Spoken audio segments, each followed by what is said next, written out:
Hello दोस्तों, आप सभी का स्वागत है हमारे चैनल शाश्वत CGPSC CGWAPA में।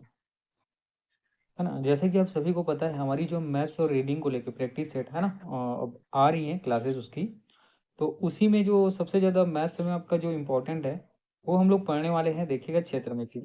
तो क्षेत्रमिति में ठीक है, दो क्षेत्रमिति आप पढ़ते हैं डायमेंशन वाइज। एक होता है 2D, है ना, और दूसरा होता है 3D। तो क्षेत्रमिति या मेंसुरेशन में कहा जाए ना, तो यहाँ पर एक ही चीज़ इंपॉर्टेंट है, वो क्या है कि सारे चीज जितने भी जो स्ट्रक्चर है उसका क्या तो फार्मूला आपको याद होना चाहिए।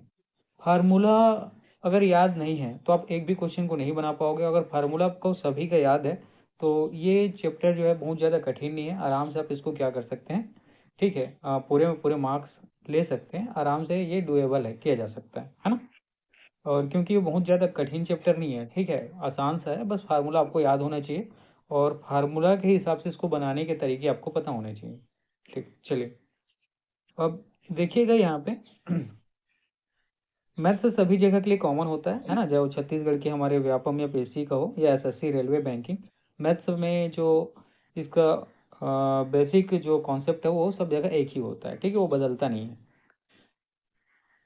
ठीक, तो इतनी चीज़ें याद रखना है आपको। और इसके बाद फिर आगे अब हम लोग क्लास को कंटिन्यू करते हैं। देखिएगा, चलिए कुछ बेसिक चीज़ें जो आपको जानना चाहिए। ये जो स्ट्रक्चर दिख रहा है ना, ये ऐसा, ये गोल सा, ये है क्या? बिंदु। बिंदु कहने का मतलब क्या है, किसकी ना तो कोई तो लंबाई है और नहीं चौड़ाई है और नहीं मोटाई। ठीक है, बिंदु क्या होता है, ये डायमेंशन लेस होता है। कहने का मतलब क्या होता है, इसका कोई डायमेंशन नहीं होता है ना तो लंबाई होता है, ना तो चौड़ाई और नहीं ऊंचाई। ठीक, इतनी चीज़ें क्लियर हुई। इसके बाद ये जो रेखा आप देख रहे हैं, ठीक है, देखिए यहाँ पर दोनों साइड को देखिएगा, दोनों साइड में कहीं भी क्या तो बिंदु का निशान नहीं है। रेखा कहने का मतलब क्या आपको समझ में आना चाहिए, धागा। जो आप धागा क्या करते हैं, मतलब 1 मीटर 2 मीटर, है ना, ऐसा आप उसकी लंबाई का खरीदते हैं, तो वही आपका क्या होता है, रेखा होता है। रेखा में एक चीज आपको क्या देखने को मिलता है कि यहाँ पर इसकी लंबाई देखा जाता है ना। रेखा में ये जो इस तरीके के स्ट्रक्चर, ये क्या है, इसकी तो लंबाई है। ठीक, और देखिए 2D, जो मैंने आपको 2D यहाँ पे बोला और 3D उसको समझिएगा। 2D मतलब जिसका दो डायमेंशन होता है। दो डायमेंशन करने का मतलब क्या, लंबाई और चौड़ाई, लंबाई और चौड़ाई। ठीक है, और आगे बढ़ेंगे तो आपको चीज़ों को और समझ में आएगा। ठीक, लंबाई और चौड़ाई, जैसे आयत हो गया, आयत में क्या होता है, लंबाई होता है चौड़ाई होता है, वही क्या है आपका 2D स्ट्रक्चर है। ठीक, 3D, 3D डायमेंशन में आपको याद रखना है कि इसमें लंबाई होता है चौड़ाई भी होता है। ठीक, लंबाई और चौड़ाई दोनों इसमें 2D के समान ही होते हैं, लेकिन उसके अतिरिक्त इसमें क्या तो गहराई और ऊंचाई भी होता है ना, गहराई का है या ऊंचाई भी होता है। ठीक, 2D में एक चीज़ याद रखना कि इसका क्षेत्रफल में आपका जो वैल्यू आता है वो सेंटीमीटर स्क्वायर में आता है, और 3D वाले में आपको याद रखना है इसका जो वैल्यू है वो किसमें तो सेंटीमीटर क्यूब में आता है। ठीक, इतनी चीज़ें क्लियर हुई, आगे बढ़ते हैं। देखिएगा, मान लीजिए ये के कोई वैल्यू है, नहीं नहीं, मान लीजिए यहाँ पे क्या 1D डायरेक्शन है, क्या है, 1D। 1D कहने का मतलब इसका केवल एक ही डायमेंशन, चाहे लंबाई होगा चाहे चौड़ाई होगा ऊंचाई होगा। खैर यहाँ पे क्या है, ये लंबाई है, ये जो स्ट्रक्चर क्या है, इसकी लंबाई है। ठीक है, और इसी लंबाई को अगर हम लोग के गुना करते हैं, के के स्थान पे आप एक्स ले सकते हैं, पी ले सकते हैं, संख्या में 1 2 3 4 5 जो भी है वो ले सकते हैं।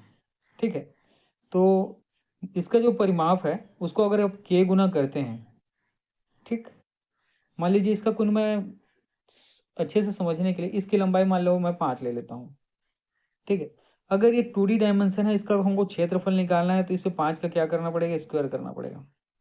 अगर यही 3D डायमेंशन है तो इसको 5 का क्या करना पड़ेगा, क्यूब करना पड़ेगा।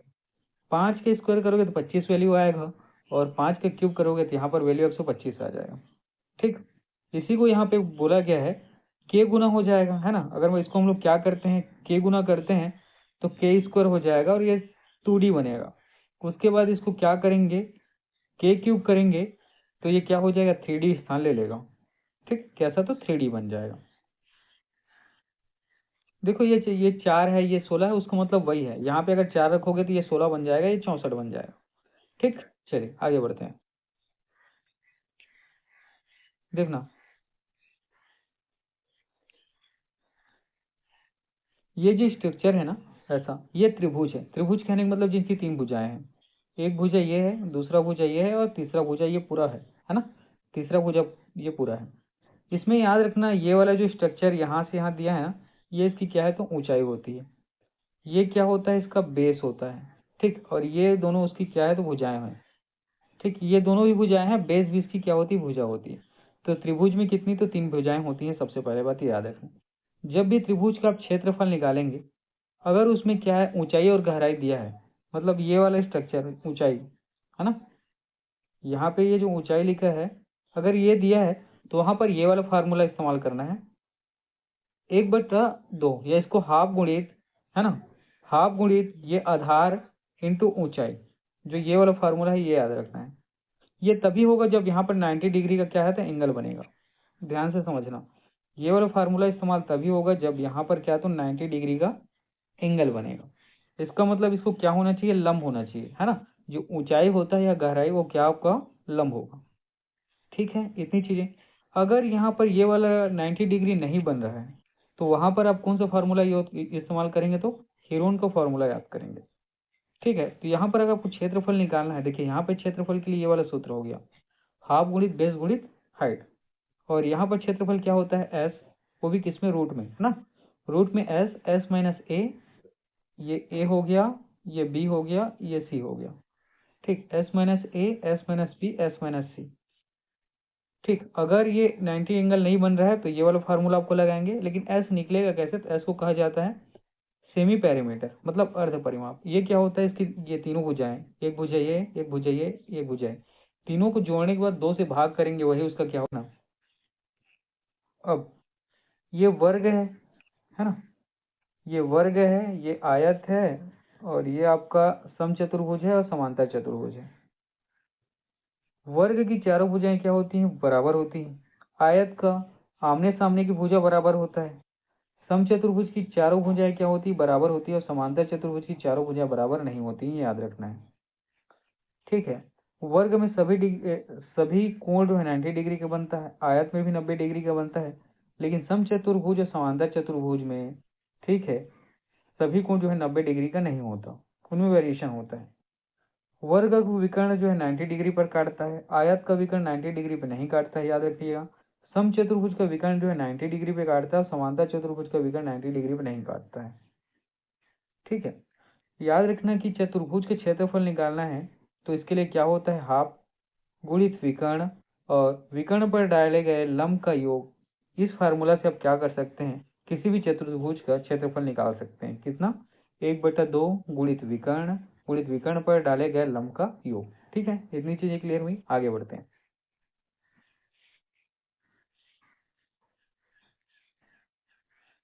देखिए समचतुर्भुज है। समचतुर्भुज का मतलब देखिए, यहाँ पे ए है लंबाई, यहाँ पे ए है, यहाँ पर भी ए है, यहाँ पे है, चारों जगह ए है। इसका मतलब ये चीज समझ में आ गया कि समचतुर्भुज की चारों लंबाई जो क्या होती है, बराबर होती है। और इसका ये वाला विकर्ण है, ये वाला विकर्ण है, ये चारों जो है क्या करते हैं, एक दूसरे को 90 डिग्री पर काटते हैं। कैसा, तो आधा आधा। कहाँ पर काटते हैं, तो 90 डिग्री पर काटते हैं। आधा कहने का मतलब, मान लीजिए ये पूरा 16 है यहाँ से, तो ये 8 हो जाएगा, ये 8 हो जाएगा।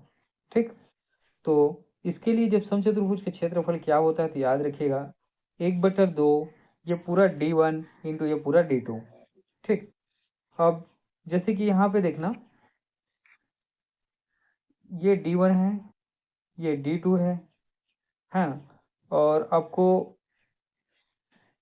जब भी आप क्या करेंगे, D1 स्क्वायर और D2 स्क्वायर दोनों के योगफल को जोड़ेंगे, तो 4A स्क्वायर आपको क्या है तो वैल्यू मिलेगा। ठीक है, ये क्या है, शॉर्टकट वाली वैल्यू है। ठीक, शॉर्टकट वाली ये क्या होती है, वैल्यू होती है। ठीक, इसका जहाँ पे इस्तेमाल होगा हम लोग आगे क्वेश्चंस में देखेंगे। ठीक,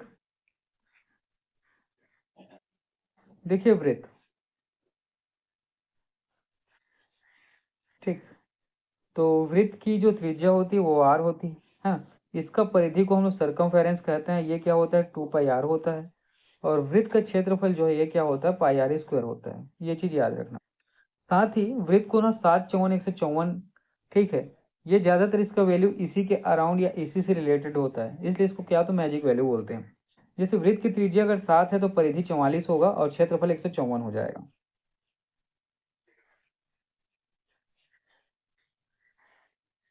ठीक है, अगर इसकी त्रिज्या 14 है तो ये 7 से कितना हुआ, 14 तो 2 का गुणा हुआ।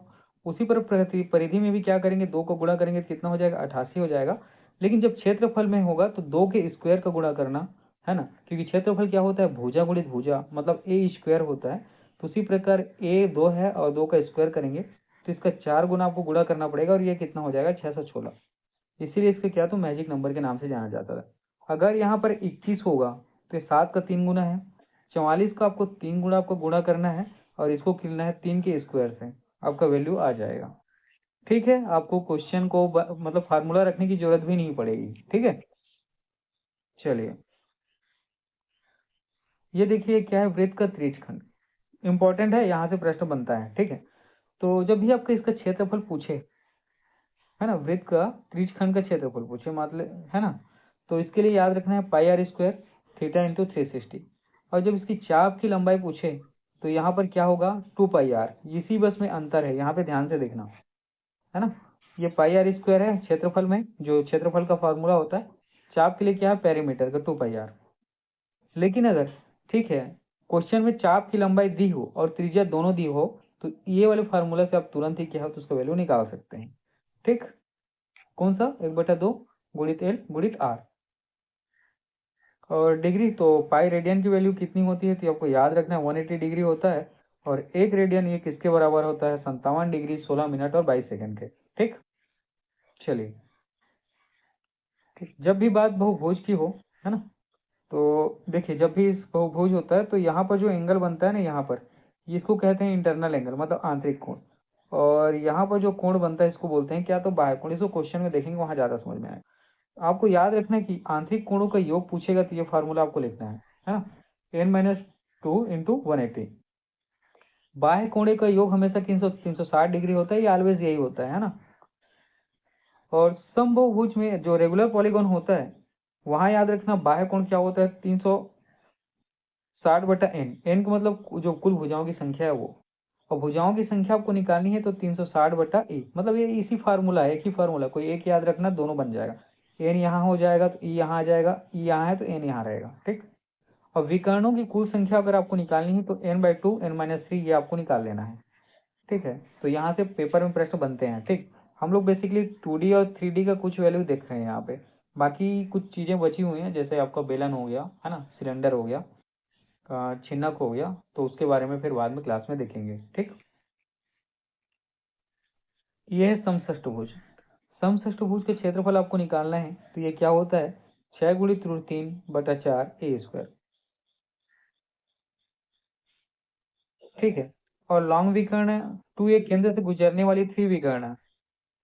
ठीक है, अब विकर्ण क्या होता है इसका तो √3a।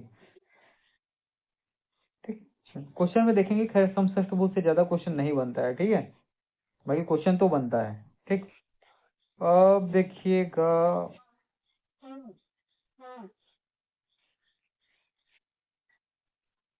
ये अभी उतना इंपॉर्टेंट नहीं है। ठीक, डायरेक्ट हम लोग क्वेश्चन पे ही करेंगे इसको। घनाभ का देख लीजिए, है ना, घनाभ और घन। तो घनाभ में 6 आयताकार सतह होती है, मतलब 6 भुजा होता है।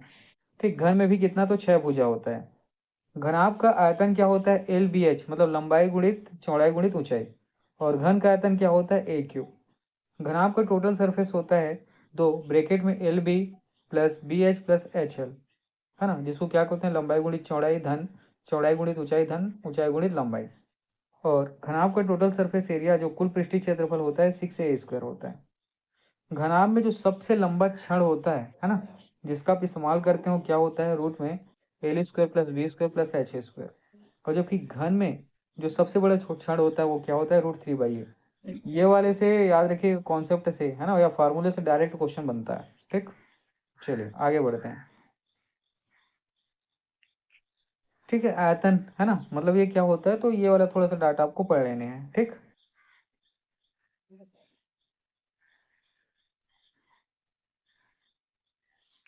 तो चलिए ठीक है, पढ़ते रहिए। आज का क्लास इतना ही है।